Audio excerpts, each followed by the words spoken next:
Salut les gars, salut les amis, j'espère que vous allez bien. Aujourd'hui, on va faire une vidéo audio pour débriefer le match entre le Sénégal et le Congo. Cela faisait suite, bien évidemment, à la clôture de la deuxième journée depuis le début de ce CHAN. On sait que les autres nations, dont les trois différents groupes, avaient déjà joué leur deuxième journée. Il restait juste le groupe D qu'il fallait jouer sa deuxième journée, vu qu'on sait que c'est le seul groupe qui a 4 nations. Les autres groupes en ont 5, c'est le seul groupe qui est disproportionné. Donc, c'est le seul groupe qui n'avait pas encore joué ses deuxièmes journées. Et c'est aujourd'hui, bien évidemment, qu'on a assisté à l'ouverture de la deuxième journée avec le match entre le Sénégal et le Congo. L'enjeu était clair. Du côté du Sénégal, dans le premier match, on avait pu observer justement les tenants en titre s'étaient imposés dans le match, bien sûr, inaugural du groupe D face à cette équipe du Nigeria, 1-0. Donc, cette équipe du Sénégal, les Lions de la Teranga locaux, avaient à cœur de sans doute s'imposer face à cette équipe des Diables Rouges locaux et de décrocher son ticket de qualification, bien sûr, dans ce match. Or que de l'autre côté, du côté des Diables Rouges, le premier match était un match un peu plus compliqué. Ils avaient fini le match avec un score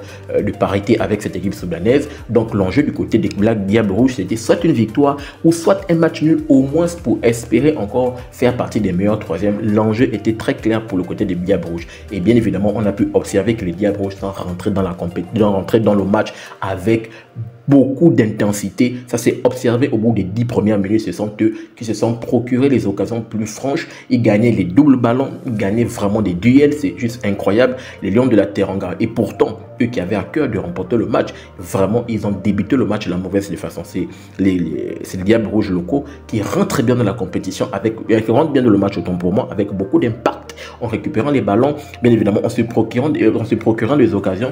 Et le premier but d'ailleurs, pour cette équipe des Diables Rouges, ils vont se récompenser bien évidemment du début de leur match, parce que le premier but va arriver très tôt, je pense au bout de la 18e minute, 19e minute. Là, c'est une belle combinaison sur le côté gauche, c'est l'arrière gauche qui va faire une très belle passe juste à l'entrée de la surface pour voir Deschamps Moussavou qui va ouvrir le score et faire 1-0 pour cette équipe des Diables Rouges qui va récompenser, comme j'ai dit, leur début de rencontre qui avait juste été extraordinaire. Bien évidemment, on peut voir que cette équipe sénégalaise a un gros coup de massue sur la tête. Il va falloir se relever de cela. Mais le Sénégal, tenant en titre, va essayer de rentrer peu à peu dans le match.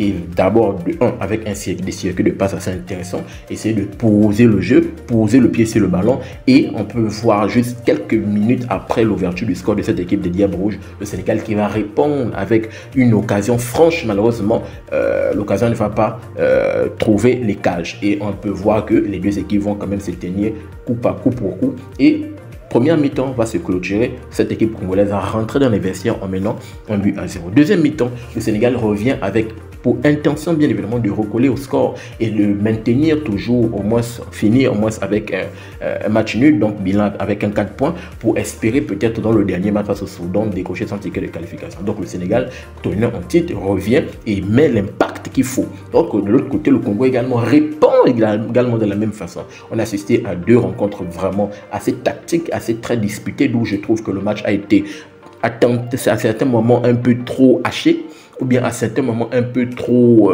scolaire. Mais bien sûr, comme je l'ai dit tantôt, l'enjeu était tellement élevé, pire encore que cette équipe du Sénégal était menée au score. Donc, de l'autre côté, le Congo, avec cette victoire, au moins, elle devait faire 4 points. Donc, vraiment, c'était un match très hautement disputé. Mais le Sénégal, peu à peu, va essayer de se procurer des occasions. Or que de l'autre côté, le Congo, il pouvait faire 2-0. Elle va se procurer des occasions assez franches et heureusement que le Sénégal va avoir un peu d'un côté un peu la chance du champion, mais de l'autre côté également peut-être la faute à pas de chance de cette équipe congolaise qui n'a pas pu être clutch, qui n'a pas pu concrétiser le peu d'occasions qu'elle va pouvoir avoir. Et bien évidemment, elle va se faire punir et se faire recoller au score en joue de la 82e minute. D'abord, c'est un corner qui avait été mal négocié par les attaquants, entre les attaquants et les milieux qui vont se gêner juste à l'entrée de la surface. Tantôt l'un qui vient prendre le ballon parce que le corner va être dégagé par la défense congolaise. Juste à l'entrée de la surface, le milieu lui venait pour frapper le ballon pendant que l'autre, je pense l'attaquant, ils se sont gênés, l'autre reculait pour frapper. Donc ils vont se gêner, la défense congolaise va se dégager. Et bien évidemment, le ballon qui va arriver, vu que la défense congolaise va essayer de sortir, malheureusement, ils vont laisser des boulevards sur le côté gauche, sur leur arrière gauche, et une passe en profondeur qui va complètement casser la ligne. Et le gars sur le côté droit va mettre une belle passe juste aux 5,50 m, entre le point de pénalty et les 5,50 m. Et c'est bien évidemment Joseph Laos qui va pas se faire prendre. Le ballon arrive entre le gardien et lui. Boum!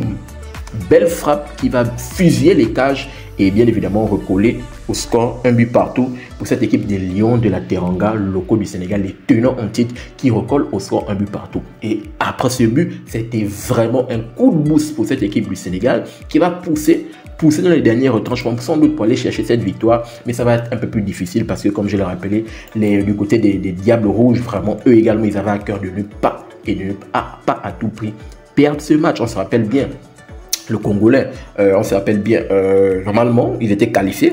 Pardon, le match, je pense que si de mémoire, c'était dans le match on appelle ça comment, face à la Guinée équatoriale. Ils étaient qualifiés, mais la Guinée équatoriale avait fait appel parce qu'il y avait un joueur. Donc, les Congolais sont passés par beaucoup de péripéties. Ils ne devaient pas être présents normalement dans ce CHAN. Ils sont passés par beaucoup de péripéties. Mais après statuement de la CAF, ils sont revenus, bien évidemment. Donc, eux, ils ont à cœur de poursuivre s'ils l'ont bien lancé. Ils ont à cœur de se qualifier pour les quarts de finale. Et ils se sont donné les moyens. Ils ont tenu jusqu'au bout. Et le score a fini sur un score de parité. Un but partout. Tout de suite, quand on essaie de checker très rapidement en conséquence le classement, qu'est-ce qu'on peut voir? On peut voir qu'actuellement, le Soudan, le match en train de se jouer entre le Soudan et le Nigeria. Le Soudan domine, casse. Le Soudan mène le Nigeria 4-0. C'est incroyable. Incroyable. Actuellement, le Nigeria est éliminé avec 2 défaites. Les hommes d'Eric Chelle, ils sont complètement éliminés avec ces 2 défaites. Il n'y a pas de demi-mesure pour eux. Ils vont rentrer à la maison. Je pense que je dois faire un débrief juste après pour Eric Chelle parce que je pense que là, ça va être chaud. Donc, c'est le Soudan qui domine actuellement le groupe, vu qu'avec ces 4-0, ils ont un bilan de plus 4, avec un goal average quand même de plus 4, avec un bilan de 4 points. Le Sénégal qui est juste là derrière, avec un bilan de 4 points également ex aequo. La seule différence entre les deux, c'est au niveau du goal average, vu que le Soudan est en train de complètement exploser cette équipe du Nigeria. Et le Congo, les Diables Rouges sont juste là à la 3e place avec un bilan de 2 points. Ils sont là, ils bouclent au niveau de la 3e place. Le Nigeria, comme je l'ai rappelé tantôt, bien évidemment, qui est sans doute éliminé. Donc, qui va être sans doute se faire éliminer. Même pas ce qu'il va se faire. Et normalement, le Nigeria est éliminé. Le Nigeria est éliminé, il plie bagage. Il va rentrer au pays. Donc, la dernière journée pour ce groupe va se jouer le mardi 19. Mardi 19, où on va voir le match entre le Soudan et le Sénégal. Qui va décrocher la première place dans ce groupe, vu que les 2 équipes se tiennent avec un même nombre de points. La différence, comme je l'ai rappelé, c'est au niveau du goal average. Qui va prendre la première place dans ce groupe entre le match choc entre le Soudan et le Sénégal? De toute façon, celui qui va s'imposer prendra la première place du groupe. Maintenant, s'il y a match nul, on verra du côté du Congo. Si le Congo s'impose dans le match face au Niger, le Niger qui est déjà éliminé, si le Congo doit aller batailler pour chercher sa qualification face à cette équipe du Niger qui est déjà éliminée. Si le Congo s'impose, je pense que le Congo peut au moins avoir des chances avec un bilan de 5 points parce qu'actuellement ils ont 2 points. S'ils s'imposent, ils auront 5 points. Peut-être cette équipe des Diables Rouges locaux pourrait faire partie des meilleurs 3e. On verra ce que ça va donner dans les autres groupes. Donc vraiment, on a une dernière journée très charnière qui va se jouer de façon simultanée à la même heure, 17h, heure Afrique de l'Ouest. Bien évidemment, vu que actuellement je suis au Sénégal. Donc, il y aura un match entre le Soudan et le Sénégal qui va se jouer, match pour discuter la première place, et un match entre le Congo et le Nigeria. On verra ce que ça va donner, bien évidemment, pour ce groupe C. Donnez-moi votre retour dans les commentaires par rapport à ce match entre le Sénégal et le Congo. Qu'avez-vous pensé de ce match? Quelle est la leçon que vous pouvez en tirer de ce match? Je vous attends dans les commentaires pour avoir votre analyse et votre opinion.